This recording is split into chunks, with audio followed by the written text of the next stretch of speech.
It's always a mistake to think that a warrior who embraces peace does so because he has forgotten how to be violent.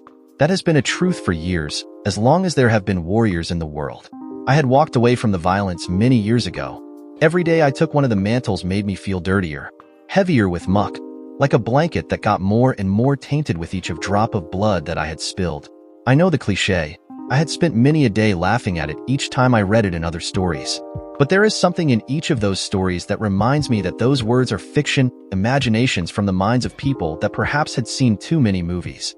But maybe listening to my story will help clarify that point. Maybe it'll help you understand the cliché, and more importantly, it will help you understand who I am and where I am coming from in the large scheme of things. As I write this journal, I am 30 years old, completely average in every conceivable way. I stood at 5 foot 7 inches tall, 190 pounds of which the vast majority was lean muscle, and from years before I had taken to shaving my head and growing a beard. The majority of the time, people would find me atop my steel horse. At the time, I was riding a cherry red Harley-Davidson Softail with custom black leather seats and matching saddlebags. At one point, everything that I owned would fit perfectly well within those 2 bags and a large bag that I kept tied on the passenger seat of the bike. I hadn't always been a nomad. That came later in life due to circumstances that even I never saw coming. I had always been good at connecting dots, but like everyone in the world, I was blinded with love. But again, I am getting ahead of myself. It was as if my fate had been written long before I had been born. Born on a stormy night. My mother would always tell me, Monday night storms. I was the 4th of 5 children. The first was dead within minutes of birth, and the only girl born to my parents, and the curse of the boys prevented any others. My father was lined up to take the family business when he was younger, but after meeting my mother and marrying her, she quickly put her foot down against the role. One of his brothers had taken up the mantle of leadership of the family, and with that position came a lot of responsibility that he readily embraced. My brother Adolf quickly followed his footsteps and looked at him for guidance and mentorship. While many people within our city knew our name and our reputation, both for incredible cruelty and unshakable honor, our associations kept us well protected from both the cartels that had begun to swell and devour the areas and from the authorities. While I grew up, my family grew in reputation, and while my brother quickly took to the lessons imparted from my uncle, I was looked at with a more favorable future. While my brother continued making a name for himself, my uncle began taking me under his wing and began to teach me the more logistic areas of the business. He always spoke about how different my brother and I were. While my brother was physical bigger and far more efficient in his role as cleanup crew, I was more the methodical thinker and planner. My uncle figured that while I could be a more effective sweeper once I learned from my brother, however, my true talent would be more applicable to the overall daily running of the business. According to my uncle, my brother fully agreed with him. I wish I could tell you about some of the jobs I did, but those are stories for another day and another time. Needless to say, after a few years in the job, the weight of the blood blanket had began to consume me. One day I had met a girl while I was sitting in one of those few classes that I had to take in order to keep the authorities out of our business. She had walked into the class a few minutes late. When she walked in, the first words that crossed my mind were a solemn promise to myself that I would have her. A few weeks passed, and this woman and I found ourselves in my bedroom, completely naked and rolling around in the bed as madness took over our senses. She was adamant that she would not have sex until a special time. However, as we rolled around in the bed, the inevitable happened. As she straddled me, "Are you on the pill?" I asked her amidst breaths. Unable to reply, she shook her head. We spent the rest of the night getting used to that kind of talk, and with each time I memorized a fresher image of her. But again, I was born on a stormy night. The family business continued to knock on my door. My uncle's increasing tutoring and the constant jobs with my brother made it hard on my social life. I knew that I couldn't live with that life, and with this girl, those two lives couldn't exist together. But eventually, just like my father had done, I decided to pursue a life of love and marriage instead of the business. I had to choose a way to support a family, and with the poor grades that I received in school and little other talents, I was literally a prime candidate for military service. So at 18, and just after barely graduating high school, I left what I used to call home for the last time. Initially, joining had become the worst decision of my life thus far, but as an 18-year-old with a guaranteed paycheck, 3 meals a day, and overall a great health plan, things could be far worse. It wasn't so much the screaming, the discipline, or the long hours of physical training, but it was more like the other people I was training with. All their tears and their complaints just drove me up the wall. I did make a few friends there. One of them ended up being beside me for the next years of my life. Elvis. He kind of got stuck with that nickname simply because of his last name, Presley. I guess that had been his nickname in school as well, so he took to it immediately, What I didn't understand about the uniform requirements he helped me understand. What he didn't understand in weapons and tactics I helped. We found out that we were going to the same schooling after basic training. We were both going to become combat medics. San Antonio, Texas was hot. There is little more that can describe it other than that one single word. Maybe you could supplement it by adding right before it. I was blessed to have gotten there in November, so the humidity that constantly permeated the city made it extra cold and miserable. I kept in touch with the girl back home, while trying to get the majority of my studies done in between the normal military drills and duties. There were a few weekends where I had time to relax, and that was the only time that I have ever cheated on the girl back home. We were in a large party. There was about 50 of us there, and the alcohol flowed freely. One of the older girls from my platoon was chatting me up all night, just asking me questions about where I was headed, where I was home, etc. Before I knew it, she leaned over and kissed me. I pulled back and ran away, immediately sobering up, like I did every time I made it back to my hometown. I pulled the bike into the rest stop, lit a cigarette as I hopped off it, and pulled my phone out of my vest. Dialing the number from memory that I had dialed hundreds of times before, I heard the all-familiar voice with the all-familiar greeting, newspaper ordering. "It's Demon," I replied. "Put Angel on." Code. "Put my brother on the phone," I said softly in the same tone, as if I was ordering food from a drive-through speaker. The person on the other end of the line clearly taken out of her comfort zone. "It's your rude brother," she said to someone in the room as her. "He still needs to learn some serious manners." I heard a familiar laugh as the phone changed hands. "Bro," the voice replied. "You know you don't need to keep calling before you come into town. You have more than paid your debt, little bro. You're more than welcome to come and go as you please." As I finished my cigarette, I allowed my brother to hear my laugh. "Yeah, but you haven't." I lit a second cigarette as I continued. "I will be in town for 3 days. We'll visit mom and dad, some of the other family. I'll be staying in my girlfriend's apartment. I'll call when I leave." I hung up the phone and sat on the bike, waiting for the call that always came. "Bro," the same voice said, "I think it's time you and I had to sit down, clear the air." "I don't really give a shit about your air, Angel," I bitterly replied. "Like always, just stay out of my way and I'll stay out of yours. If you're going to stop and visit mom and dad, give them a call before you show up so that I can leave. Anything else?" "You're incredibly stubborn," he replied, almost exhausted. "Stay out of the lower side and west side. It's not a friendly place for us at the moment." "I am not one of you," I replied, "at least not anymore. And you know that's where she lives, so that's where I'll be. If there is any trouble, I'll handle my end. I don't need your babysitters before you decide to be a big brother and attempt to make some type of twisted and screwed up amend. Like I told you all before, I don't need anything from you. I don't want to see even a shadow of any of you." I hung up the phone as the second cigarette was nearing the filter, walked to the bathroom in the rest area, and relieved myself before continuing on my way. This was one of my favorite rides. The road was usually calm at this time of the night, and if I followed the highway, it would take me right to her apartment. After spending the night there, I would head to my parents' house while she hung out with her friends. Then we would go out to dinner and spend the night making love. We saw each other so infrequently that I at least looked forward to these encounters. Her military career often had her going to the field for training, and my own job in the government kept me well occupied. Angie was patient, and I understood her stress because, quite frankly, I had gone through that stress a few years before. So our relationship was built both as a friendship and a love connection. With a smile on my face, I revved the engine and headed to her place. "Dude," I desperately told the answering machine after the third call I had made had gone unanswered. "I did something stupid. I need to talk to you. I know she's visiting you, so I need to talk to you before I can talk to her, but I kind of cheated on her. It's a long story, please call me back." I still felt like shit after that kiss. She knew that I had someone in my life, yet she still went ahead and did that bullshit. I could not believe it. At some point I had passed out. I looked at my phone and saw no missed calls. I got my things together and headed out to try to catch some breakfast before I headed back to post when my phone rang. Looking at the caller ID, I saw it was the only person I was not ready to talk to, but like always, fate had more to do with it than I did. "Is it true?" she said amidst tears. "Did you really cheat on me?" "Yes," I replied solemnly. "Last night, a woman kissed me." "Is that all you did?" Concern in her voice. "Yeah, and I am sorry," I replied mournfully. "I took off after that and went asleep." "No," she replied, panic in her voice. "Oh God, no. What's wrong?" "Marco let me listen to your voicemail last night," she replied. "So I did something." "What the hell did you do?" I asked, but I already knew the answer to that question. "I slept with someone." Exam after exam I toiled on, trying to keep my mind as busy as possible from the news that my loving girlfriend had screwed some dude while visiting a mutual close friend.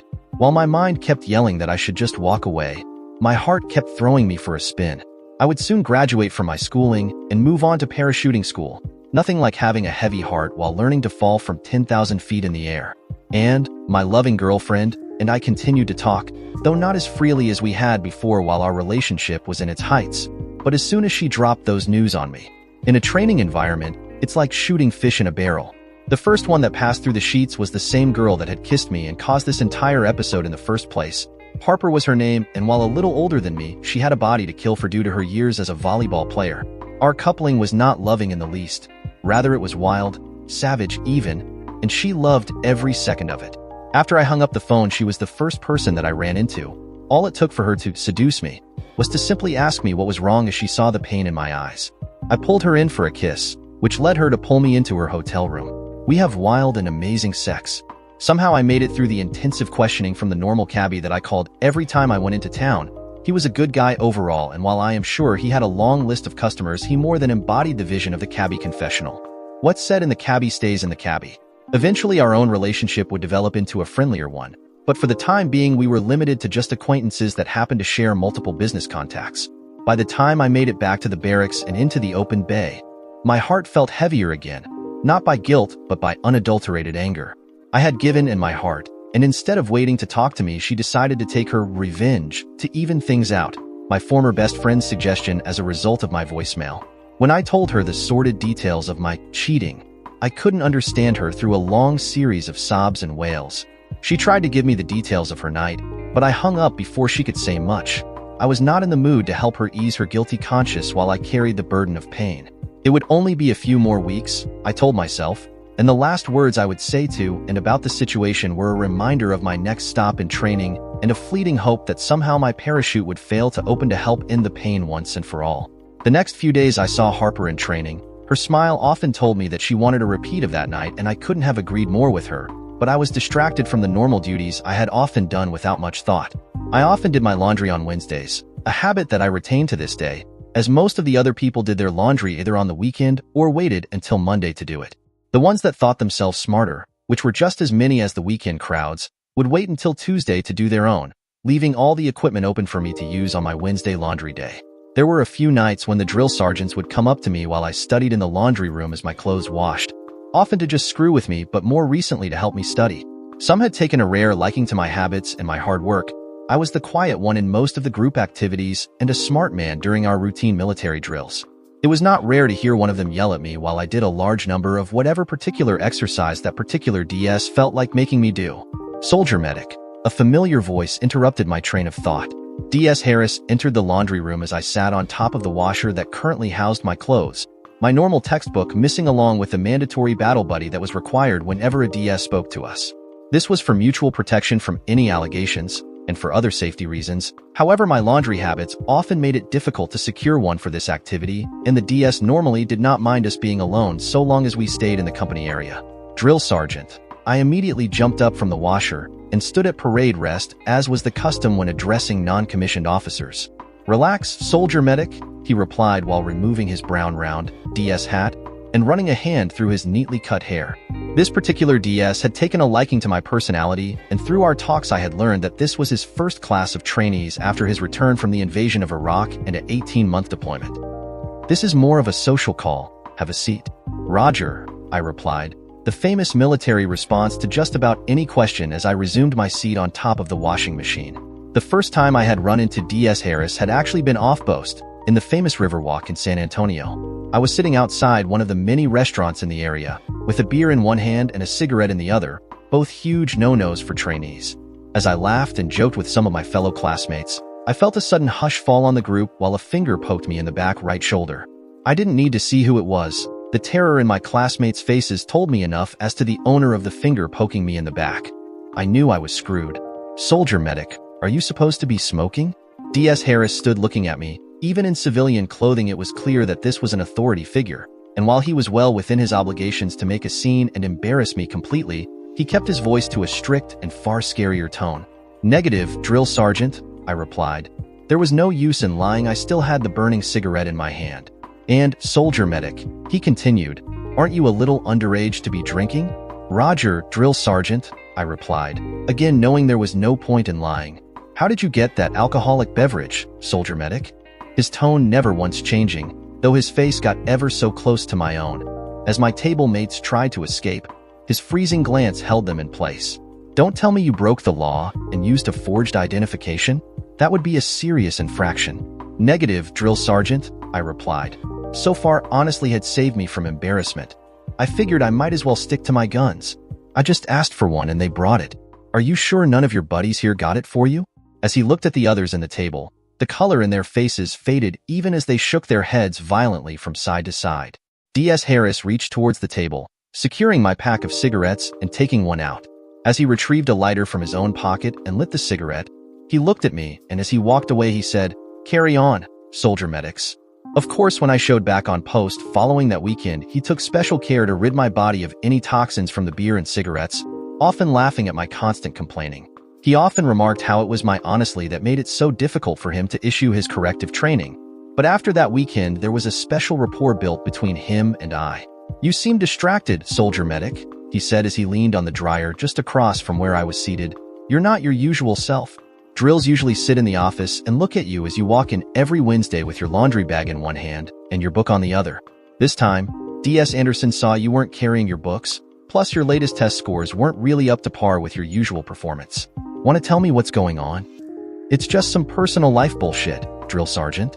I continued to stare at nothing, my head in turmoil. "Yeah, that's obvious," he said in a friendly tone. "You also have cut down on your phone time significantly. Plus, there's the whole Harper looking at you with screw me eyes. But I have this feeling that they're more like screw me again eyes, and you don't seem like the straying type." He looked at me with the concern of a mentor for his student before he continued. "So whatever it is that's bothering you, it's affecting your performance as a soldier."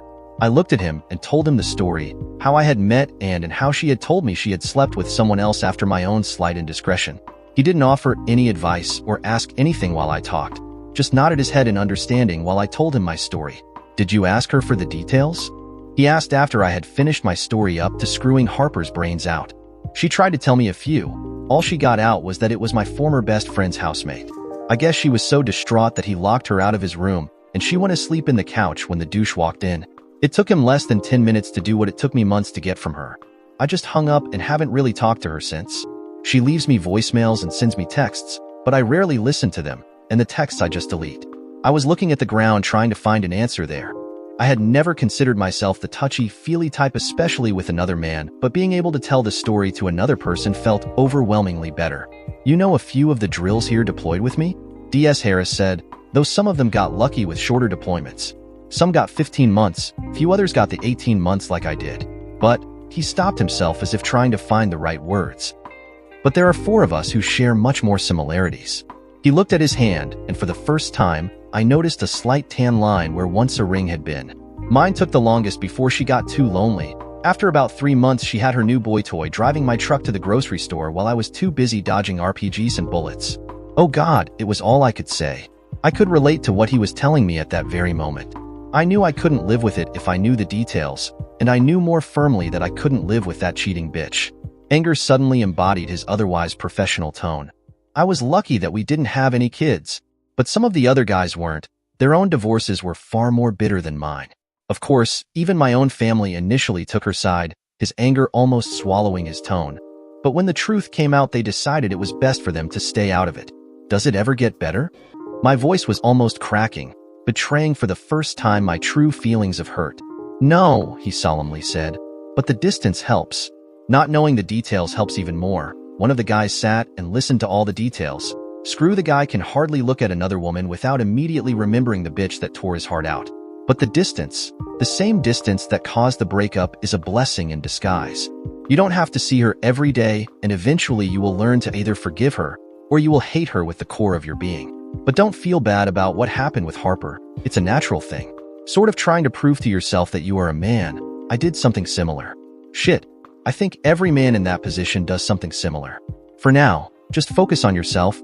That's the best advice I could give you. Yeah, it hurts like a deep shit, and there will be days where all you can think of is that bitch sleeping with some a-hole, but eventually you'll learn to use that as fuel. That or it will eat you alive.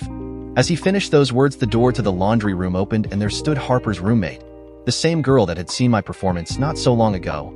D.S. Harris looked at both of us, smiled at me in that way that showed he knew something I didn't, and picking up his hat just said, "Carry on, soldier medics." "Did I interrupt something?" she coyly asked, dragging a full laundry bag behind her. "Just some get your head out of your butt." "Words," I replied with a smile. "This is usually the best day to do laundry. No one usually comes here during this time." "Yeah, that's what I heard," she replied as she poured her laundry into the washing machine next to mine. "You know, Harper told me a little bit of what happened between you guys." Did she now? I honestly wondered how much more than what she had already seen Harper could have possibly have told her. "Does she know you're here? How do you think I found out about your Wednesday laundry day?" she replied as she removed the t-shirt she was wearing, revealing a black sports bra barely covered by a tank top of the same color. She pulled her sweatpants off and revealed the smallest pair of shorts I had seen, clearly the matching sleepwear set to her tank top. Before I could say anything else, she reached out and grabbed the back of my head, pulling me into a kiss, as she hungrily devoured my lips and tongue. I broke away from the kiss. I interrupted her. "This is kind of weird. I screwed your roommate." Her lips interrupted me. "That's why I am here," she said in between breaths and kisses. "She doesn't care. I just need some of what you gave her the other night." She continued her teasing with her mouth and her hands. She said as she continued to kiss me, "This is definitely going to happen a lot more times." "Anytime," I replied, a smile on my own face forming. "There's still a few weekends and a few more laundry days until graduation." She sighed as she finally stood up. "Oh God," she said as she struggled to maintain her balance. She reached out to me and kissed me one more time. "Thank you so much," she said as she walked out of the laundry room. And before I could say anything, she just said over her shoulder while looking at the washing machine with her clothes, "I'll be back for those later." As I pulled my bike onto the familiar parking spot, I noticed that her car was not there. "Hey, you," I said as she picked up after 3 rings. "Hey babe," her cheerful reply came through. "Did you get in already?" "Yeah, I just pulled into your apartment complex. Are you almost done over there?" It was not unusual for Angie to work late Fridays when I was coming to visit. This way she could spend as much time with me without being distracted with work. "Well, you know where the spare key is. Let yourself in and I should be home in about half an hour. Do you want me to pick up some food?" "No, babe," I replied, trying to contain myself. "I'll make you some dinner when you get here. I am just really in need of getting into my favorite place." "You have no idea how horny I am," she whispered into her phone. "I hope my favorite seat is ready to be worn out by Sunday." Angie enjoyed riding me as I sat on the couch in her living room. Her incredibly athletic body and stamina helped her be able to ride me like that for hours if need be, often leaving me a slobbering mess.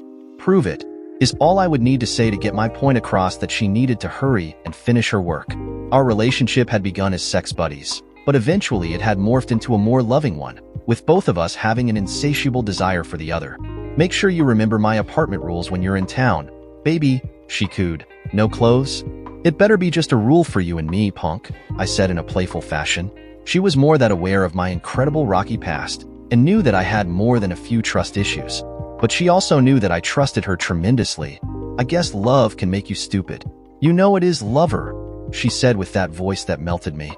If her voice didn't do it, her incredibly beautiful green eyes surely could without much effort. I often found myself staring into her eyes and forgetting what we were talking about. "Okay, baby, let me finish up here, and I'll see you at home shortly, and trust me, you'll feel for these long weeks we have been apart." "God, I love you too," she said in her excited voice. "I am hurrying," she said before she hung up. A few days passed between my encounter with Leva, Harper's roommate, and what I pleasantly discovered dynamite in bed.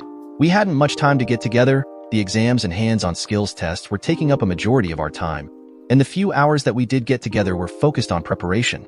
Anne's attempts to contact me decreased slowly with each day to almost none, and like D.S. Harris had predicted, the distance and passing of time greatly helped forget what little I knew about her encounter with the douche. I was actually beginning to return to my normal self, just as the next weekend pass was over the horizon. As I sat on the floor of the common area, shining my boots and listening to the lectures from my digital recorder, 2 sets of feet stood in front of me. I didn't even need to look up to know whose feet they belonged to. These 2 had become a constant companionship lately. "How can I help you, ladies?" I asked in my now usual cheerful tone whenever I saw these 2 creatures. I pointed and offered them a space to sit next to me as I pulled the earbuds so that I could listen to them. "Do you have any plans for this weekend?" Leva asked nervously. "Because we were hoping that you could help us study some of the hands-on stuff." Harper finished. I stuttered, truly unable to come up with anything that did not involve some type of fantasy between these two gorgeous creatures. It was strange. I had never before looked at another woman so closely, I guess, and had changed a lot in me with her revenge. Get your mind out of the gutter, Leva said with a smirk. Sorry to tell you that you aren't going to get that lucky. It's that time of the month for me, but I can't speak for all concerned. She gave a mischievous look at Harper, who blushed before continuing. We really do need help with the hands-on. D.S. Harris and D.S. Anderson said you pretty much have it down, and that they didn't think you would mind helping us out. First of all, I began with my most sarcastic tone possible. Just because the roller coaster is broke doesn't mean they close the entire amusement park. Leva playfully punched me in the arm as both of them giggled at my comment. And second, yeah, I don't mind helping you guys out, but you'll have to pay my tutoring fees. Oh, yeah? Harper said with a curious tone, as if she was reading my mind. Guess I'll have to pay for both of us, Rumi. It was Leva's turn to blush as Harper leaned in and softly kissed my lips. You should do some laundry tonight, handsome. As the two giggling women walked away, I struggled to pick my jaw off the ground. As I waited for Angie to make it out of work, I looked around the parking lot from her balcony. Years of experience had made me cautious, or as she would call it, simply paranoid. There were times where I really wanted to tell her all that I had hidden in those closets in my mind, both during my time in uniform and out of it. Once I was convinced that there was nothing out of the ordinary, I got started in her kitchen, ready to make one of her favorite dishes, softly using my phone to fill the silence in the apartment with whatever my playlist had selected. My taste in music was varied. I listened to just about anything that stirred some emotion in me, which made for strange looks and more often than not requests for my playlists. Once upon a time, even the sound of a car engine had me running for windows, weapon drawn, and a mental layout of whatever place I was staying at. Even to this day, I would subconsciously reach for my absent weapon whenever I was in Angie's apartment. Her refusal to allow me to keep my weapon was well warranted. Only once had we come across some of my brother's workers. They had approached me very respectfully, asking me if they could join us. They were a nice couple, both in their late 20s, and before Angie could say anything, I spoke to them in that cold tone that often drives a small chill on people's spines. Why did my brother send you? He didn't, Day. Then I suggest you keep looking for a less crowded table, friends. I cut them off before they finished that sentence. Babe, don't be rude, Angie said while she was looking at her menu before she looked up and saw the look in my eyes. Quickly understanding that something was amiss, she added, but you guys maybe should look for another table elsewhere. I refused to leave her alone for the rest of the night following that little encounter. The couple moved away while I pulled my phone out from my pocket, Angie quickly placing her hand on mine. This was her way of calming me down before the storm. She knew that much about my temper. He knows better than to. It's fine, babe, she interrupted, giving me that smile that melted my heart and squinting her nose ever so slightly as she continued. I knew there might be issues when I got stationed in your hometown. Let's just enjoy our night. They moved away from us already. Even if that bitch keeps looking at you. A slight pang of jealousy crossed her eyes and it darkened them slightly. She is looking at me to make sure I don't walk over there, babe. I placed my debit card to pay for the bill. Our post-dinner dessert had been ruined by the intrusion, and I continued. I am pretty sure that my brother is clueless about it. Probably they were out on a date and decided to come talk to me to clear up any confusion. One day, my love, she added, you're going to have to tell me what this whole family business thing is about. One day, I replied as I leaned and kissed her soft lips, the coconut flavor of her lip gloss overloading my taste buds. How about we go check out that bar you've been talking about? That smile appeared on her face as I said that, her eyes lighting up the whole room. Damn those eyes. As the waiter returned my card and we made our way out, the couple stood up. I held my hand, letting them know that all was fine, and they cautiously returned to their seats. Angie, of course, did not miss this interaction, and with a smile directed right at the couple, she completely disarmed the entire situation. As she held my hand, we both walked out and headed to her car. She would not ride on my bike if we were going to drink, even though we both knew I would end up driving her car since my tolerance for alcohol was so much higher than hers. Why were they so scared of you, babe? Her carefully chosen words pierced through my walls as they always did. This was her way of asking about my past. I was never known for my patience and temper. Mi vida. I often addressed her with Spanish pet names which she loved. Those two are relatively new to the organization, at least as far as since I myself left. But as they say, legends live forever, even if the legend is for unkind reasons. What name were they about to call you? Damn, she was perceptive as hell. No wonder I loved her so damned much, even with her own fragmented past. Demon, amor, I replied. They were about to call me Demon. That was my... So your brother's name is not really Angel, is it? No, sweetie, it's not. He had given me that name both to reflect my personality and to contrast his own, angels and demons. He often got a kick out of that whenever he would introduce us to new clients. We had been together for a year now, and every time we talked her curiosity grew with each one of my truthful answers. I remember the first time she asked me about my past. She was sitting next to me at work when I asked her if everything was okay. She had been crying, even though she had washed her face a few times and had reapplied that thin layer of makeup she often wore along with eye drops for the red in her eyes. What gave her away, though, was how her breathing had changed. She wasn't sobbing, but her breathing was much deeper than normal. When I explained this to her, her eyes nearly popped out of her head. My breathing? Are you serious? After that exchange, I learned that she had been seeing a guy. Nothing too serious, but he was pushing for more. Let me guess, I interrupted her. He gave you the, I am leaving and I am not sure if I'll come back, so send me away with a smile line? Yup, she laughed. That sound was almost divine. If he hadn't said that, I probably would have screwed his brains out then and there. She stopped and looked at me as she said that. Her face blushed for a second as she looked down at the ground. I can't believe I just told you that. Barely concealing my thoughts, I laughed and turned to my screen. Well, I said, he was almost a very lucky guy. A week later, she was in my apartment having a few drinks after work when she broke the tension of that encounter by adding more tension. I haven't gotten laid in almost a year, she whined. As I spat beer out from the shock of her comment, she laughed again. That melodic laugh of hers. You have got to give me a warning before you say shit like that, I jokingly complained, wiping the beer from my mouth and looking at my now soaked shirt. Damn it, now I have to take this prick off and hang it before I start smelling like a brewery. I took my shirt off to reveal a wife beater shirt underneath. I could see her breathing again changed from her normal pattern. Well, if we are taking shirts off, she said as she too revealed her own tank top under her t-shirt. I gulped loudly, trying to make it look like I was joking. My eyes are up here, Buster, she said when she noticed I was completely captivated by her body. That's not gonna help matters, I said before realizing that my mouth was still running. My brain had momentarily shut down any common sense. What does that mean? She leaned forward as she asked. Well, the fact that you have some strikingly gorgeous eyes, I replied. Even just looking at them gives me the same reaction as what? Her fake innocence clearly revealed that she knew the effect she was having on me. She continued to lean forward, her hands on her knees. Her face reddened a little. I was unsure at the moment if it was from the alcohol that we had already drank, or if it was from excitement. Well, as seeing you in those shirts, I quietly said. Well, if my shirt bothers you so much, she began. Before I could protest her putting her t-shirt back on, she surprised me by removing her tank top. There, is that better? I dropped my beer as I reached out for her, embracing her passionately and placing her on my lap. She straddled me as we both kissed. I'll take that as a yes, she remarked. As she reached out to remove my own tank top, she saw the scars for the first time. Our passionate moment coming to a screeching halt. It's a long story, I said in automatic response. My chest, back, abdomen, legs, arms, almost my entire body was littered with scars like the moon covered in craters. Her hands began to slowly trace the longest of my collection of scars, one that ran completely across my chest. She leaned me forward to follow the path of the scar when she noticed the ones on my back. Oh my God, she exclaimed. Clearly our romantic moment was gone. I dreaded what would come next. How did you get all these?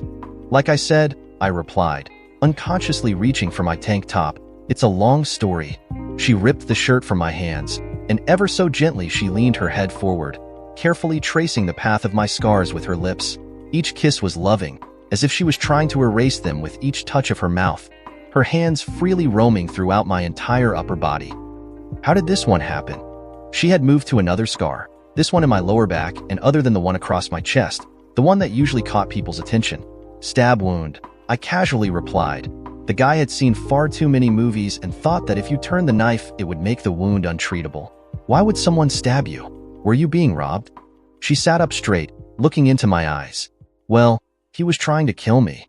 She couldn't control her shocked expression as I said this. But to be fair, I was trying to kill him as well. Holy shit, she replied, climbing off my lap and headed towards my kitchen.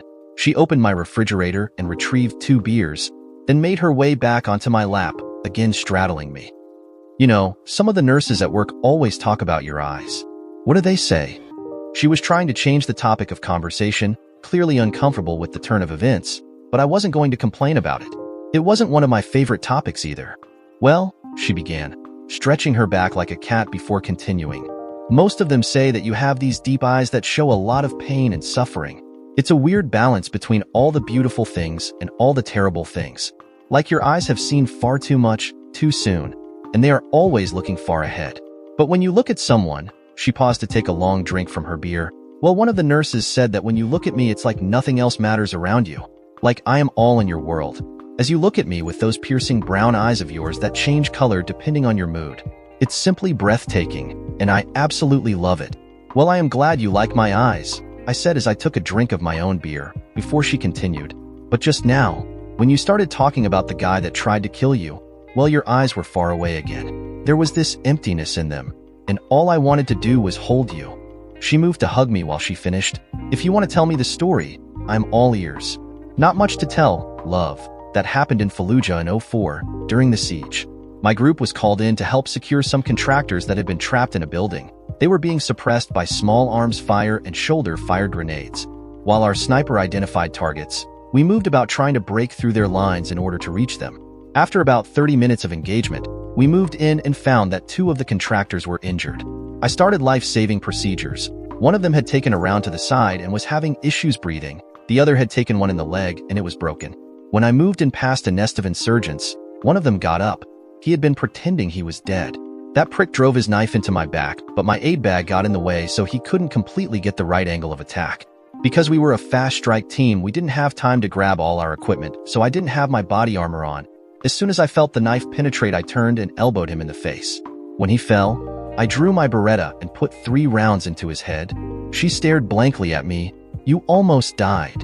She took a gulp from her beer as if she was trying to make sense of what I had just casually told her. You killed a man and you just sat there and told me the story as if you were telling me the most basic thing in the world. Well, it wasn't the first time that I've come close to death, I said, immediately regretting it. She looked at me with her mouth open in shock at my revelation. Your life should be a movie. She reached out and kissed me again, her mouth trying to steal my breath as her hands returned to the multiple scars throughout my body. My own hands began to caress her body. Carefully, I rubbed her back, drawing a low moan from her lips. I had sex with her passionately. Part of me was disappointed that the night was over, but another part of me was proud of what I had accomplished that night. I carefully covered her, softly kissed her on top of her head, and after putting on some shorts, I moved outside to smoke a cigarette and finish my beer. I could have her, I thought to myself. I was sure she wouldn't mind, but I wanted to enjoy her as much as possible, and I had become a very patient man. Needless to say, we didn't get any laundry done. In fact, Harper didn't even attempt the facade of doing laundry, as she showed up wearing her exercise clothing and nothing more. No sooner had she walked in and closed the door behind her that she attacked me with her mouth. That kiss was both passionate and lustful. Her need was only outmatched by my own. I waited for a few minutes to give Harper plenty of time to make it to her barracks before I left the laundry room myself. However, an icy voice stopped me in my tracks. Looks like you're doing much better, soldier medic. Roger, drill sergeant. I immediately replied. Snapping into parade rest, DS Harris stepped out of the shadows with a lit cigarette in his hands. I got duty tonight, he told me once he recognized that I was looking right at his cigarette. And it's going to be a long night if I keep finding you a-holes sneaking into the laundry room. He drew his pack of cigarettes and offered me one. I did owe you one. I took it and enjoyed the flavor of the menthol as the first drag of smoke filled my lungs. Thanks, drill sergeant, I said, and yes, things are looking up. Is she still calling you? I knew he meant Anne, my cheating ex-girlfriend. He had helped me out of that tailspin of depression, and along with D.S. Anderson, they kept a constant eye on me. I knew that all 3 of us shared a deeper bond than just our military background. We all had been jilted by people that claimed to have loved us deeply. As I spent more time with them, I noticed how they each handled their histories very differently. While D.S. Harris remained distrusting of anyone's intentions behind their actions, the same way as I have reacted, D.S. Anderson simply became jaded. Haven't heard from her in a while, I replied. There's even days when I can go through the hours without even thinking about her. Well, I think Harper and Leva have some part in that, he said with a smile. It helps to get into uncomplicated relationships. Best way to get over one woman is to get on top of another. That's what my father told me. His smile turned into a slight chuckle. I don't know about uncomplicated, I started. It's actually kind of weird. It's almost like they just pass me back and forth between each other. Use me to try to outdo each other with me. Don't get me wrong, I really don't mind being used like a toy, but their dynamic is odd. Man, he said as he put his cigarette out, you're the first man I've ever heard bitch about having two women crazy over him. So crazy that they willingly share him. He shook his head as he said this, laughing as he did. Get your moronic, but back to your bunk. I'm going to do head count in 15 minutes. The rest of the exams made the week extremely stressful. My time with Leva and Harper was filled with sideways glances and bickering. Sometimes the stress of the preparation got the best of us, but we all made it a habit to immediately make up with a sly kiss or a tender hand hold immediately after. It was almost as if we were growing our own unique relationship. In the back of my mind was the lingering feeling that we would soon head our separate ways after graduation, though that was still weeks away. I had guaranteed airborne in my contract. This meant that unless I failed or injured myself during training, then my next stop after training would be Fort Benning, Georgia's paratrooper training. This, of course, led to its own complications. Turns out there were about 20 of us with stipulation in our contracts, and D.S. Anderson was the self-appointed airborne PT instructor, which meant he ran us nearly to the ground every morning. Once that was done, then an ungodly amount of push-ups and sit-ups, and finished with a session of pull-ups before we headed out for breakfast chow. I was looking forward to the weekend when D.S. Harris walked into our bay. "Drill sergeant on the floor?" someone screamed, both as a show of respect to our instructor and as a warning in case you were doing something you weren't supposed to be doing. "You," he said as he pointed at me. "And you," when he pointed at Elvis, "you shitheads come with me." "What the hell did you do this time?" Elvis asked, slight annoyance in his voice. His suspicions were justified, contrary to what you may believe about me based on what you've read so far. I was kind of a troublemaker. Well, more of a sarcastic and cynical a-hole that often said the wrong thing to the wrong person. Often with vast physical results that Elvis, as my assigned battle buddy, had to partake in. My latest stunt got us into a little heat with the commander. Even the military police was involved, but after seeing the multiple smiles in every face after they respectively took a bite out of my butt, I knew we were all right. That stunt was partially revenge against the other companies. There is a long-standing tradition between companies. Steal someone else's guidon. It happened to be our turn to lose our guidon, and of course it was somehow our fault that it was stolen. So we did what every normal offended group of people did. We planned to steal someone's guidon back. But being a firm believer of justice and not fully knowing who the guilty party that took ours was, I figured that it would only fair to steal everyone's guidon. The following day's formation saw each of our platoons with two separate guidons, except our own platoon. Ours was still missing after all. I swear I saw the senior drill sergeant almost had an aneurysm when he came out of his office. His left eye twitched ever so slightly before he tore into one of the best tirades that I had ever heard. Until the one the following evening. What caused that second tirade? Once you steal every company's guidon and display them as we did, there really isn't much more you could do to top that. But somehow, I figured out a way to kidnapping. I know, it sounds terrible, but it is part of another long-standing tradition. So eventually we found out who had taken our guidon, and that particular company got a little smarter and kept theirs locked after the first incident. So we brought back that ancient tradition that spanned since the Roman days. Catch a sleeping guard. Their 2 o'clock fire guard was dead asleep when we snuck in, and it took us little less than a minute to spread the duct tape and cover one of the guard's mouths and tied him to a chair. By the time that we were wheeling the guy out, less than 5 minutes had passed. It took us longer to take him from the second floor to our company than it did to tie him up. Again, next morning's formation saw the same senior DS go on to an even bigger tirade.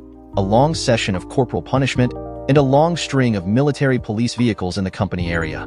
It could have been far more serious. Looking back on it now that I am older, I realize just how lucky I had been. Obviously, my recklessness scored me brownie points with the girls, and my academic standing showed that I was not a criminal, at least not anymore. So they gave me a break. Administrative punishment, extra duty, and a status as a legend in training. D.S. Harris probably had the biggest laugh when he was supervising me during my extra duty, but eventually that ended. Now, for some reason I was called out by D.S. Harris, and Elvis was obviously not happy with what might be headed out way. "Dude," I began as we headed towards the company area, "I've been staying out of major trouble lately. I honestly don't know what this is all about." "Relax, dumbass," D.S. Harris said. "For the first time, you're not in trouble. The senior drill wants to talk to you about something else." "Yeah," I replied. "That doesn't make this feel any less than lambs walking into the slaughter." "Look," D.S. Harris said, "Elvis, what is going to be said in that office is really personal, so keep your mouth shut. You've never given anyone reason to believe you would do otherwise. That's why I picked you." He looked at me before continuing, "You just keep your cool about it." I don't think I've ever seen the senior drill take this shit so serious before. You're still not helping, I said, more nervous than angry or annoyed. This was starting to sound worse and worse. My sarcasm was often a tool to keep me at ease. My cynicism protected me like a shield. In silence, we walked together towards the office, a pit on my stomach beginning to form. So because of all the things you did before the army, Angie said, that's why you say you were so good at what you did? Did I ever tell you how I got recruited? We were making breakfast. Somehow she felt that she needed to repay me for last night. I'm never picky about my food. So long as I have a cup of strong black coffee beside me, I can eat just about everything. No, I really know very little about you. I mean, you answer every question, but there is unease when I ask you something. Shit, whenever anyone asks you anything. She was cooking bacon in a pan and had waffles in the toaster. I could not remember when I bought those waffles, so I was a little frightened about how they would taste. I used to be in ROTC. She looked at me with a raised eyebrow. I had never made it a secret about my sheer disgust with officers in the military. ROTC is a program designed to help people that were willing to go into the military to take a shortcut to becoming officers. It was the only class I could take other than PE that would give me those credits. Ironically enough, I got kicked out because I was not military material, or so the instructors constantly said. Oh, I bet they are kicking themselves right about now, aren't they? She laughed that melodic laugh of hers. Immediately, as soon as I heard it, I just fell head over heels for her. Her eyes brightened a little more. Those green eyes that were already clear just made my entire world feel so much less empty. Well, one of them killed himself because he got a student pregnant, I said. But that's just what I heard. Goes to show you, right? Again she laughed. It was far too soon for me to be feeling like this for this woman. Anyway, in one of our mandatory trips, we got to play with weapons. I scored rather high, so I was told that I would be in the shooting team, or whatever they called it back then. The Army, Marines, and the Navy recruiters were all there to watch and get their pick of the litter. You were stupid enough to turn down the Navy? She laughed some more. Again, I have always made fun of sailors, nothing out of spite, just the normal banter between brothers in uniforms that we all engage in. So, one day there was a riot in my school. I was a senior, so I really didn't give a shit about what they were bitching about, but because of that they locked down the school. I was literally walking around when the announcement came to get to a classroom or to go to the gym. I decided to go to the gym, but before I got there, the SWAT team started clearing the area. I took a cigarette out and lit it. I knew she was not a fan of my unhealthy habits, but I wasn't about to quit anytime soon. Those scumsucker just walked in, leveled a shotgun to me, and shot me in the stomach with one of those beanbag rounds. Are you sure? She managed to say between fits of laughter. Are you sure that you didn't give them one of your usual lines that tend to piss authority figures off almost immediately? I am telling you, I said, almost defending myself. All I did was walk around and I got shot. Then another SWAT came up to me while I was rolling around the ground in pain, and pepper sprayed me in the face, just to make sure I couldn't do anything. Oh, this is too funny, she said as she took a drink from her own coffee. Cream and sugar in hers, 3 spoons of sugar and a splash of creamer, way to dilute the taste of coffee. So anyway, I said, a little playful venom in my voice. There I was, struggling to regain my breath, face burning and handcuffed. They took us dirty criminals to the front of the school, had us on our knees. The Army recruiter walked by, saw me and gave me this. What the hell look? Another drag of my cigarette and another sip of my coffee. I told him what I was doing. He went and talked to one of the officers. They uncuffed me and I went on my merry way. All I told him was, where do I sign? And that was it. So, she began with what I learned was sarcasm in her voice. If that had been the Navy guy. Shut your face, I said as I kissed her. Anyway, he asked me what I wanted to do. I told him I wanted to help people. Then he asked if I wanted to make extra money, then I should be airborne. Off I went. As soon as I graduated high school, a patriot that was scared of heights would jump out of planes for a living. You're crazy, she said as she kissed me again. I think these waffles are about to go bad, so we really should eat them. After, we got some things we need to finish from last night. I don't understand, I said to no one in particular. I have to leave, Harper said, unable to lift her eyes from the ground. Now that my father has passed, I have to take care of my brother. There is no one else. I am getting a compassionate discharge. But, I know, things were going good. But let's face it, once we would graduate, we would go our separate ways. We would lose touch and everything we have shared would just become a great memory that will warm us in cold nights. Harper looked at D.S. Harris, who nodded silently. Please don't be angry with me. She reached out to touch me. Why would I be angry with you? I took her hands. looked at the senior drill knowing that this was a violation of the regulations, but he simply looked away. I honestly thought that things would actually look up for me. Once in my life, I was truly happy. You still have Leva, Harper said. She cares for you. But I think that even in her mind she knows that once she leaves and goes back, well, you guys will have nothing else in common. She is a school teacher, you know? She is a reservist, you are active. The odds are that you would go separate ways as well. Just do me a favor. Anything, I meekly replied. Please, she said with tears in her eyes. Please learn to forgive. Enjoy your time with Leva, have fun and make memories, but don't make it harder than it already is for her. Or for me. Yeah, I replied. I hope that things work out for you. I released her hands and made my way out of the office, Elvis trailing behind me. That would be the last time I would ever see Harper. I did learn that she eventually married someone in her hometown. Her brother served as well, and actually I ran into him years after. I held his hand as he succumbed from injuries from an IED that struck his convoy near Baghdad. Leva was always with me. She became a constant and welcomed companion. We often spoke of Harper, but eventually our conversations turned towards the inevitable. We would soon graduate and we would go our own ways. We made love every chance we got, often meeting in the laundry room throughout the week and spending as much time as possible during weekends. The Army had a way to help me avoid the awkward goodbye with her. It was a few weeks after Harper left, and we had returned from our field training exercise when we finally talked. We have to report early to jump school, I told her as we lay in the hotel room bed during the last weekend we would spend together. D.S. Anderson told me, she replied. All you guys are going to miss graduation. Yeah, we leave on Tuesday. No more laundry, I guess, she replied with a sadness to her voice. We both had made peace with the fact that we would go our separate ways, but it still did not make it easier. No, I replied, no more laundry. That Tuesday, a few soldiers loaded a bus, with a certificate in their hands saying that they completed all the requirements to be called medic. It was early in the afternoon, many smiling faces except one. As I looked towards the stairwell leading to the female barracks, I saw her. You should have given her your number, Elvis said from behind me. Kept in touch with her. No, I replied as I waved at her. She blew me a kiss before turning back and heading back to her bay. It has to be this way, brother. I never heard from her again. I tried to look her up once. It was as if she had disappeared from the face of the earth. For years, I still tasted her kisses on my lips, felt her body lying next to me. Sometimes I wonder how things would have played out, how different things would have been if we had tried to stay together. Would we have been happy? We would soon load the plane that would take us to Georgia, Fort Benning, where boys come to become men. Goodbye, Leva, I said to myself as the bus pulled away. Goodbye, my love. How was the bacon? Angie asked as she spread herself on my couch. She had complained about not planning to spend the night, so she had not brought any clothes. I pointed her to my closet and told her she could wear any of my shirts. Good, I said, taking a drag of my post-food cigarette. Really good, I continued when I saw her expression of disappointment. I am ready for dessert, though, I added with mischief in my voice. Shower first, Angie replied with a huge smile on her face. I do need to get some shower products, though. I doubt that you have any girly products here. Short of lotion, unfortunately I don't, I replied. She laughed at that comment. My affinition for non-manly lotions was well known. My current lotion was Bed & Body Works Baby Honeysuckle. I admit it's a strange habit, but I am a fan of the smells. I don't wear cologne, so the lotion is often the only smell that people get when they get near me.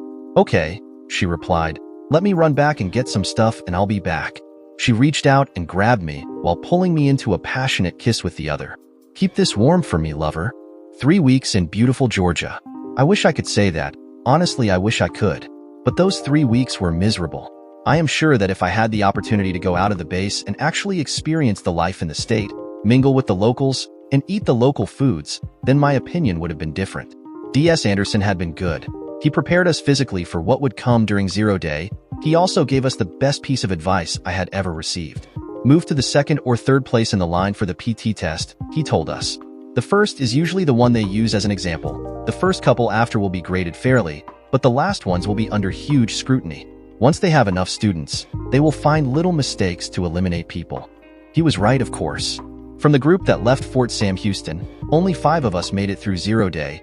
We would pick up our equipment and fall into the routine of the training. The rest would get recycled and have the opportunity to try again in a week, when the next class cycle started. Leva came into my thoughts frequently, and when I tried to push away those thoughts then and would start creeping in, it was strange. The entire last weeks I had been with Harper and Leva, she never entered into my mind. But now, as my body lay exhausted after the harness training, my brain tried to make sense of everything that I had pushed out of my mind. Harness training was not as simple as it sounds. We got strapped to an exact replica of the parachute harness where we hung from chains and with our feet dangling 10 feet from the ground. While we hung there, we would be instructed to pull our parachute straps to mimic what we would need to do in order to direct our parachute as we descended. Again, this sounds far easier than it is. We learned to steer in every conceivable direction by pulling our body weight and holding it there over and over again. By the time your turn in the harness was up, it would be a miracle if you weren't shaking from exhaustion. The morning warm-up for these activities was a gauntlet called a smoking session, where we would be pushed to our absolute physical limits while being taunted that all we needed to do to stop the pain was just stand up. Once we stood up, we would return our equipment and would be on our merry way to our next duty station, effectively quitting a training that for many here was not an absolute necessity. It was a little funny. Once one body stood up, more and more followed. Our class started with 400 candidates. By jump week, that number was closer to 150. Not all of them quit during the first week. The second week and the mandatory runs made short work of more of the people that weren't quite ready physically for the course. Tower week drove the dangers of our profession home. In case the constant screaming from the black hats had not done that already, falling from the sky is not really a talent. The ones that had trouble with harness training were the ones selected to participate in the towers. The few other slots were reserved for those that the black hats identified as being on the brink of quitting. But once jump week began, the demeanor of the black hats changed to a friendlier one that reflected the stress of the week. Regardless of the precautions taken by the black hats, when the time came, it was us against destiny. We were falling from the sky, alone. Sure, they were in the ground with bullhorns screaming instructions, but even then it was us against destiny. Yes, I was scared, I was nervous, I was terrified, and I had not felt this alive in a very long time. As predicted, the speeches changed as the days dragged on, from encouraging to more boastful screams of pride from both the black hats and from us. "We bring death from above," one of them said as we sat on the aircraft in what would be our last jump before earning our jump wings. When we land, even Satan shakes. And when our canopies don't open, he shakes even more, knowing that another airborne is headed to serve his Lord. Airborne? Our reply came as he walked out of the door to the C-17 and onto the ramp before stepping right out into the open sky. Within 1 second, 30 eager paratroopers followed his lead, the wind caressing our faces, the complete stillness of the air interrupted only by screams throughout the heavens, screaming in anticipation to landing. We would complete our graduation later that day and receive our orders. Elvis was headed to Fort Bragg, North Carolina for Special Forces selection. I would be headed down the road from where I was to join the ranks of the Ranger indoctrination process. We shook hands and made to our separate destinations. It would be years until we ran into each other again. But at the time, I thought that this would be the last time I would see the only person that I still held some type of connection with because of our adventures in Fort Sam. With a mixture of pride and melancholy, I gathered what little belongings I had with me and headed to Camp Rogers, Fort Benning, Georgia. I had decided to take a few days of leave before starting Ranger School, and so I loaded a small cab and headed to the small airport to a connecting flight and back home. This would be the first time since I left for basic training that I would go around and see the old neighborhood. I was looking forward to that, but with a slight sense of dread, and was there, and I hoped to avoid her at all costs. Of course, I did not count on my dear mother staying out of my business, and I underestimated the cunning of women. Angie and I progressed in our relationship, however uneasy it was. She was part of my chain of command. Although not a direct part of it, we had to keep it a little hidden at work. However, it was obvious to our close acquaintances and friends that we were an item. We avoided making eye contact at work or any displays of affection. We even had lunch at different times. However, after duty hours, we became completely involved with each other. She often went to the gym with me, and I often attended parties with her. Again, those people that saw us together knew of our situation. The more time we spent together, the more we learned from each other. Our past relationships, our quirks, and more importantly, our damaged pasts. Like me, she had a couple of deployments under her belt, and like me, she was a little hesitant to openly talk about her experiences short a few snippets. Usually, she avoided the most uncomfortable questions by asking some of her own, openly asking about things that I had made clear I was comfortable talking about. Over the following months, between making love and going out on dates, we each learned to ignore a lot of our damaged pasts and looked forward to crafting a new future for ourselves. We both knew that our scars were still fresh, even if years had passed. and that hesitation helped us avoid talking too much about a more permanent future as a couple. She had learned about my training both before and after joining the military, often teasing about how someone like me could end up becoming nothing more than a desk jockey, as she called it. "I don't get it," she would often start. "You could have made a great living as a contractor." "But then I wouldn't have met you," I replied, trying my best cheesy line to draw another one of those laughs from her. "Shut up," she said and leaned over to kiss me. "But seriously, why didn't you go through with that?" "Eventually," I said in a more serious tone. "You have to realize when you've had enough. My uncle once told me that when you stop feeling anything, then it's time to walk away. He called it a mask. Once you start carrying a mask, then you need to walk away before that mask becomes all you see about humanity. You lose sight of who you are. You start to see everyone around you as commodities or hazards. They can help you become more or can cost you." She remained silent while I spoke, my voice becoming a little colder than I wanted. I was wearing a mask by the time I joined. By the time I had to decide if I was going to continue or get out, I had almost forgotten what it was like to be a person.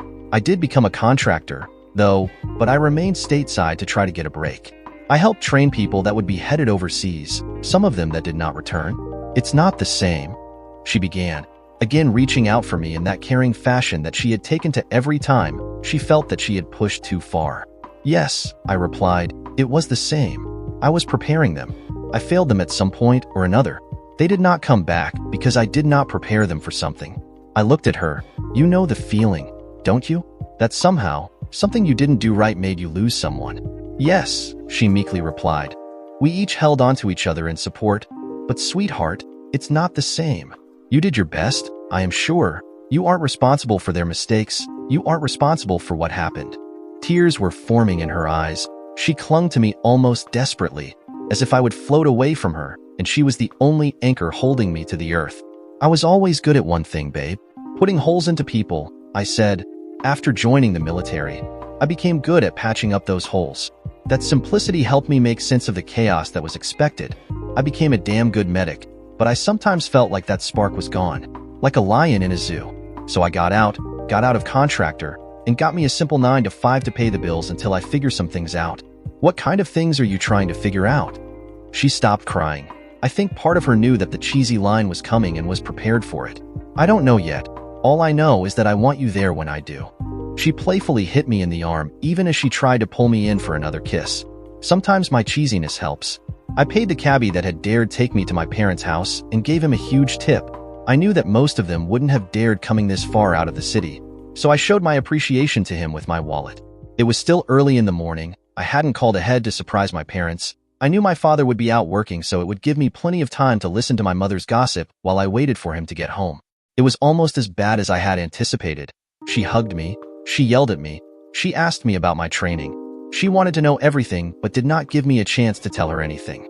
I just laughed as she went on, like a child that had eaten far too much sugar. I asked her for the keys to her expedition so that I could pick up my brother from school. He was the only person that was aware that I would be coming home. I picked him up from his class. He was in ROTC as I had been years before.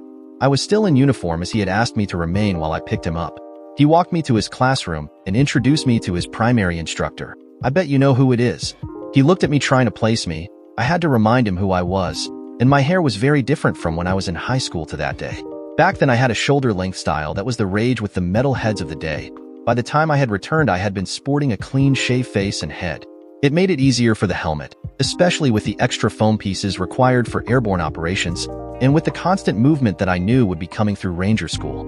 We shared a few laughs, met with some of my old teachers, remembered some few good memories of school, then headed back home. "You know she's going to tell her you're back, don't you?" My brother laughed as he said this. We all knew how meddlesome my mother could be in our personal lives. This was the main reason why I never told them that I was leaving for the military until the morning when the recruiter came to pick me up to put me on a plane for basic.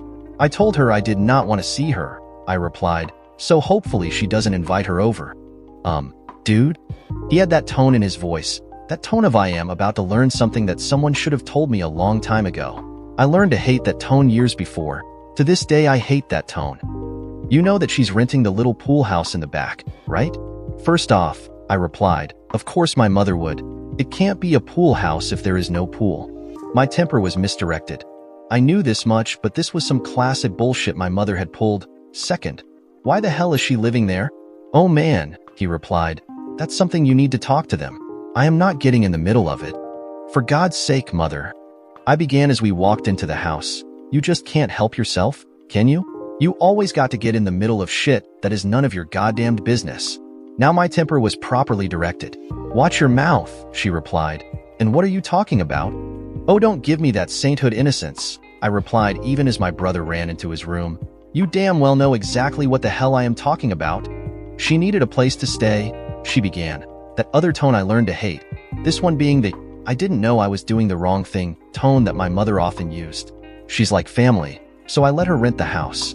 She is not family, I began before she interrupted me. You guys have been together for years, she replied, so forgive me if I think of her as my future daughter-in-law.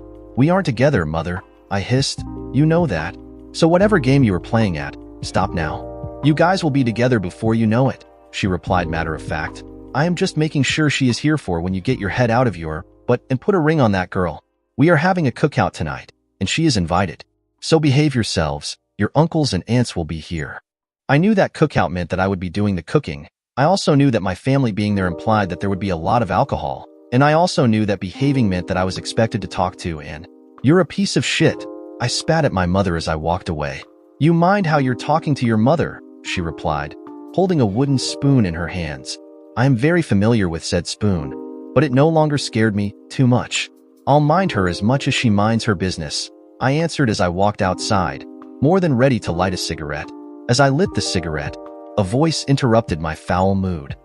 I told her it was going to blow up in her face. My father said from the side of the house. I moved to him as I held me cigarette. Normally I wouldn't smoke in front of my father as a matter of respect, but I was pissed and didn't think much of it as I made my way around the corner of the house. You shouldn't be smoking, he said as he saw the cigarette in my hand. No, I replied. You shouldn't be smoking, I replied. Thought you were told you needed to quit by the doctor. That was the other reason I did not smoke around him. He had developed a bad heart problem and his doctor had forced him to quit smoking. He was clearly the reason behind my own medical stubbornness. I only smoke when I get stressed, he replied. And your mother has been stressing me out a lot lately. Have you talked to Ann? No, I replied, offering him another cigarette as he reached into the cooler laying beside him and offering me a beer. We had never been this close, so it was a momentary bonding moment between him and I.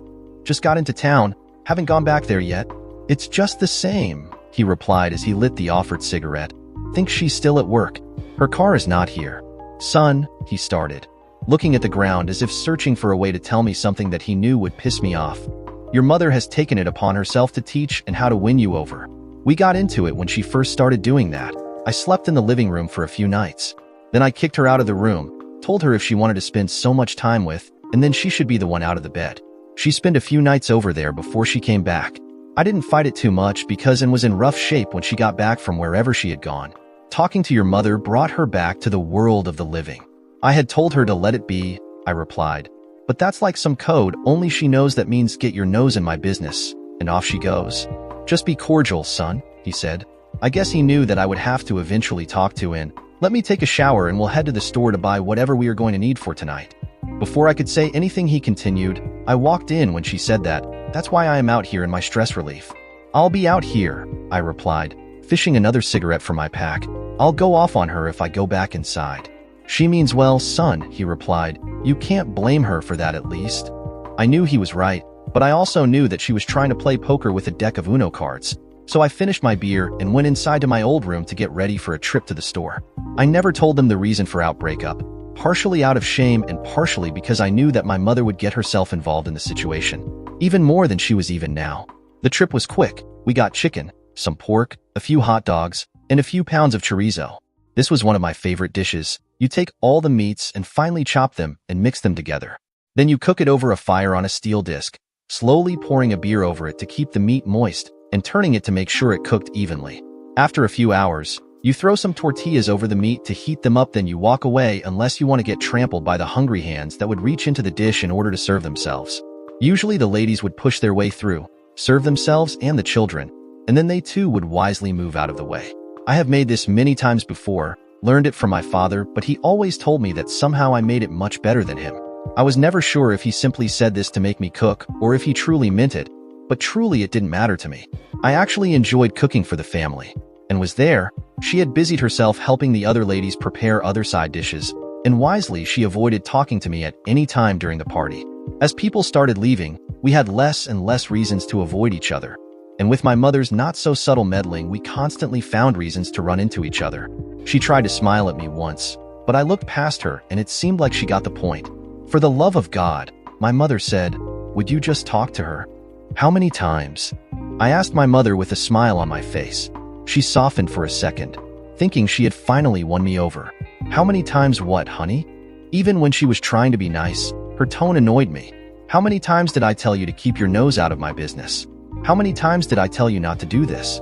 How many times did I ask you to just leave it alone?" Her jaw dropped as I said all this, keeping that sweet tone that I had used earlier.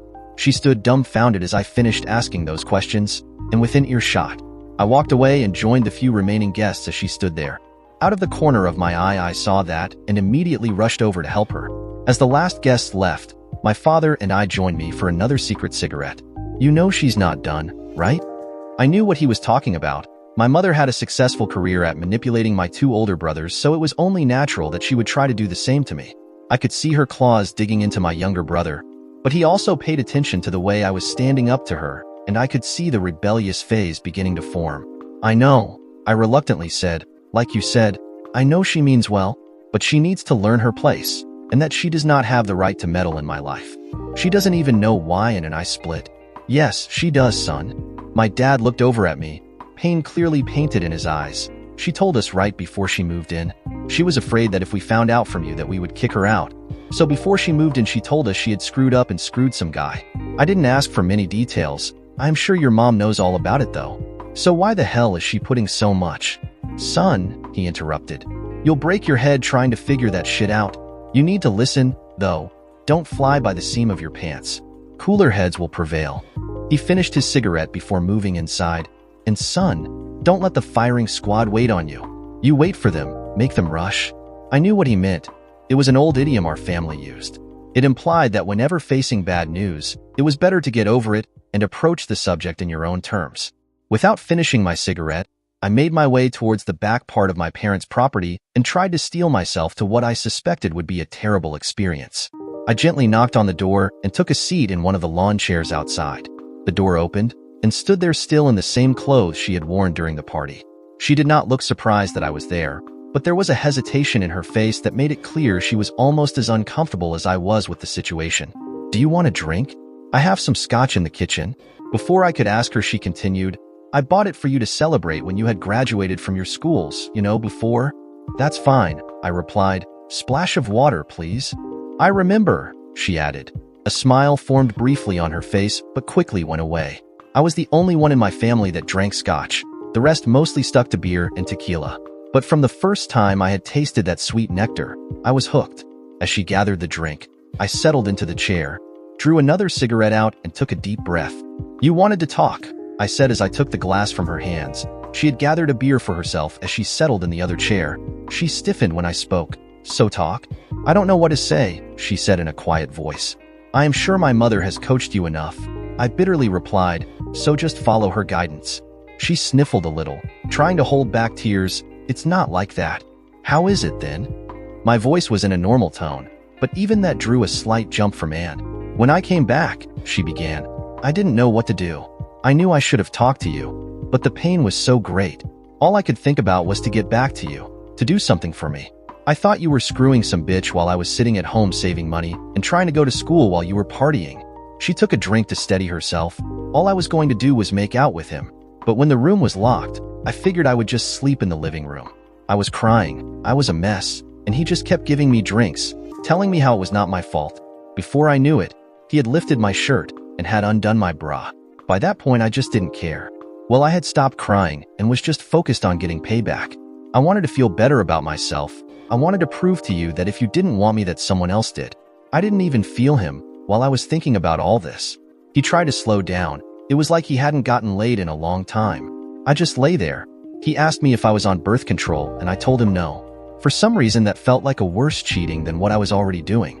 I felt even worse then. I started crying all over again. He helped me up, and with my pants around my ankles, he led me into his room. I kept refusing. Then he took a shower and went asleep. I just sat on the floor of his room, and at some point I fell asleep. I woke up. He smiled at me and I knew what he wanted. So I got up and screwed him again. This time he lasted a little longer. He pointed to his shower and told me he would see me later. I knew he meant that he wanted to screw me again, and I was going to let him. That's when I called you.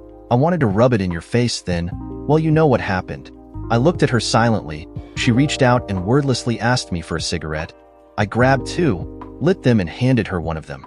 I gestured her to continue as I reached for the bottle of scotch and the water bottle she had brought with her. I drove home after. I had a hard time trying to stay on the road. I was crying so hard. I eventually made it. My dad saw me almost immediately and knew that something was wrong. I told him what I had just done, expecting him to be angry. But he just looked down on the ground, with this sadness. She interrupted her story to get another beer. And when she returned, she continued without missing a beat. His idea of comforting me was what led me to get out of there. He told me that he was sterile, that he had known he was when he met my mom. He was going to tell her before they got married. In the day he was going to tell her, she interrupted him by telling him that she was pregnant and that I was his. The silence was palpable. So he went with life, knowing he was married to a cheating 304. I confronted her about it. She was surprised that he knew, but she nonchalantly explained how my real father was a great man. I slapped her, got my things and drove away. I didn't know where to go. Before I knew it, I was here. Your mom asked me about you, and I broke down and told her what I had just learned about my parents. She offered me this house. Before I moved in, I told them what I had done. Your dad was pissed. The more I spoke to your mom, the more I realized how different you were from my father, and that drove the knife deeper into my heart. You were nothing like my father. You wouldn't tolerate a cheating 304. I knew that I had lost you. I tried to tell your mom that, but she was convinced that you loved me enough to get past this, and that eventually you would forgive me. Sounds like her. I finally spoke. Anything else you want to say? Just that I am sorry, she said. Sorry I didn't speak to you. I don't expect you to forgive me, and I don't think you would take. I am just hoping that you won't tell your parents to kick me out. Honestly, I have nowhere to go. I've been giving your mom rent checks, but she doesn't cash them. They'll invite me over for dinner every now and again. It's like your parents are closer to me than my own. Lucky you, I said, tossing the latest cigarette at the ground and finishing up the last of my drink. Thank you for the drink. I wouldn't ask them to kick you out. Don't be afraid to come around the house just because I am here. I don't go back for 2 more weeks. I stood up to leave when she spoke before going back into her own place. I haven't been with anyone since. I hope you know that at least. The next few days, as I made my way into the kitchen, my mother and Ann were busy making breakfast. As they both saw me, whatever they were saying to each other stopped. I grabbed a mug of coffee that was already ready for me, and without thinking I moved outside. It took the second slip before I realized that it had been placed there for me, and as I lit my cigarette, my father's voice broke the confusion. And set it out for you, he said, blowing out smoke through his smile. I take it you guys had a good chat? Not that good, dirty old man, I replied, joining him on the side of the house. I had the overwhelming urge to toss the coffee out, but I really needed it. She just got a lot out of her chest, I think. Well, at least we'll have a good breakfast, he said, laughing. Try not to make it awkward, please. I am hungry as hell. Breakfast was uneventful, and joined us and sat across from me. Before my mother could say anything, the daggers that burned at her through my eyes warned her that now was not the time. It went similarly like this for a few days, until the following weekend when Ann asked me if I would go with her to a small party with a few of her coworkers. She needed a companion. I could smell my mother's handiwork in this situation, but considering all my high school buddies were either gone to college or into their own military careers, I figured it would be a welcome distraction. I made it clear that it would be nothing more than 2 friends going to a party together, that if she saw someone that she was interested in, she should pursue it. She did not return the courtesy. The party was nice. There was a few people, but I could notice that women were keeping their distance from me. As I went outside to grab a quick smoke, one of the guys clarified the reason why none of the women there had approached me, and had made it clear that I was off limits. If I wasn't so amused at that, I would have been extremely pissed. This just confirmed my suspicions. After the party, we went out for a quick bite to eat and talked about the common people we knew. Why did you tell the girls that I was off limits? I asked her as she had taken a drink of her soda, the surprise of my statement spilling as she coughed. She began, unsure how to continue. I didn't want you to go home with any of them. They all have heard about you. And the way you look, well, it's hard for a girl to resist. I told them you and I were trying to work on our differences, just in case. And I began. This way, I could tell them that you and I tried, but it wouldn't work. So next time you were clear to approach any of them. But like I said, you can't blame a girl for trying. I paid for our dinner and we headed back to my parents' place. When I pulled up, she invited me for a drink. Before I could say anything, she continued, "We'll stay outside if you're afraid that I might be trying to do something." I laughed and accepted. She smiled and rushed inside to grab the rest of the scotch and water while I took a seat. She had decided to change into a t-shirt and pajama pants and again asked for a cigarette. We continued to make small talk until the late hours of the night. As I stood to leave, she giggled and gave me a quick hug before heading inside her place. As I made my way to my parents' house, I realized that all the doors were locked and the key to the house had been removed from the keychain. "God damn it," I said as I made my way back to the expedition. As I tried to make myself comfortable in the back seat, a soft knock on the window interrupted me. "I do own a couch," and said, "And before you say anything, no, I had nothing to do with it. I did mention to your mother that we would be going out tonight. I guess she is back to her schemes." "Yeah, I guess she is," I replied, the unhappiness in my voice clear. I lit a cigarette, opened the door for her, and she climbed on, lighting a cigarette of her own. "Shouldn't we roll down the windows?" "She hates the smell of smoke," I replied. This ought to show her. We both laughed. I pretended not to notice when she leaned back and placed herself on my shoulder. She pretended not to notice when I leaned over and kissed her. I know there was a face in a bedroom window looking out that pretended not to notice us walking into Anne's house. Was this a mistake? Oh yeah. Was I thinking clearly? Nope. All the blood rushed from my body. We barely broke our kisses to remove our shirts. There was no love. She curled up next to me, a content smile on her face, and she drifted to sleep. I managed to stay asleep until the sun had come up, and laying next to me with a satisfied smile in her face. The dark cloud that hung over us was still present, but she was afraid to bring it up. Obviously, I began, "You're forgiven." She reached out and hugged me, her hands trying to tease me again. "Please, I don't think I have any more left in me today. But if we do this, you have to understand that I won't forgive you again. I would be a fool to screw this up again," she said. "And to be honest, I am glad you have nothing left. People were looking at me funny at work." "Well, I don't think I'll be able to do it for the next few weeks," I replied with a laugh. "Let me rest tonight," she said. "You can use me all you want the day after tomorrow. I already took the day off, as well as the following day. I figure you can use me as well as you used me tonight before you leave." We did as suggested. We took a day off to recover, and the day before I was to leave, we went back to it like rabid animals. By the time the cabbie rolled in front of my parents' house, I was more than satisfied with the turn of events. I let her sleep in. We had more than done our goodbyes during the night, and I was satisfied that she would not wake up even if the end of the world was happening outside her door. She was trying to open her shut eyes when I went through airport security as I boarded the plane. The last thought that crossed my mind was, "God damn it, mother. I hope you were right." Dear listeners, please share your thoughts in the comments section below, and don't forget to like, share, and subscribe.